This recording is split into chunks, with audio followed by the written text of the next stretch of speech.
মাঠে খেলা দেখতে এসে রীতিমতো রেগে আগুন নেইমার জুনিয়র। গোলকিপার কি পাগলা যে পাছার তল দিয়ে বল চলে যায়, এমনটাই হয়তো বলে উঠলেন নেইমার জুনিয়র।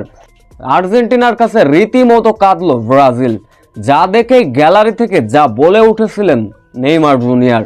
বিস্তারিত জানতে ভিডিওটি না টেনে সম্পূর্ণ দেখার অনুরোধ রইল। দুই দলের দুই সুপারস্টার নেইমার জুনিয়র এবং লিওনেল মেসি নেই একাদশে।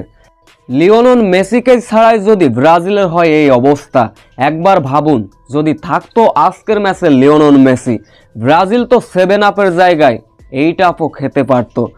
আর্জেন্টিনা শুরু থেকে এত পরিমাণ আক্রমণ চালিয়েছিল, সেটা রুখেই দিতে পারল না ব্রাজিলের ডিফেন্ডাররা। ম্যাচের শুরুর ঘটনা, তখন মাত্র 4 মিনিট সময়। ব্রাজিলের ডিফেন্ডাররা ছিলেন ব্যর্থ।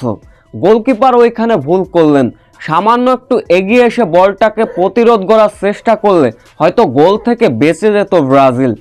এরপর ম্যাচের বয়স 8 মিনিট যেতে না যেতেই আবারও ব্রাজিলের ডিফেন্ডারদের ভুলে গোল হজম করল ব্রাজিল। এবার গোলটি করে বসলেন আর্জেন্টিনার হয়ে ফার্নান্দেজ।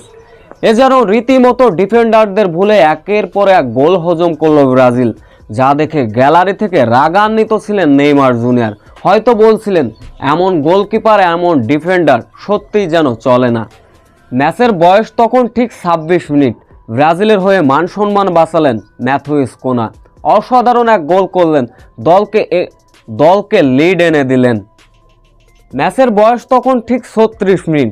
আবারও ডিফেন্ডারদের ভুল। এবার গোল করলেন আর্জেন্টিনার হয়ে অ্যালেস্টার, যার ফলে আবারও লিড পেয়ে যায় আর্জেন্টিনা।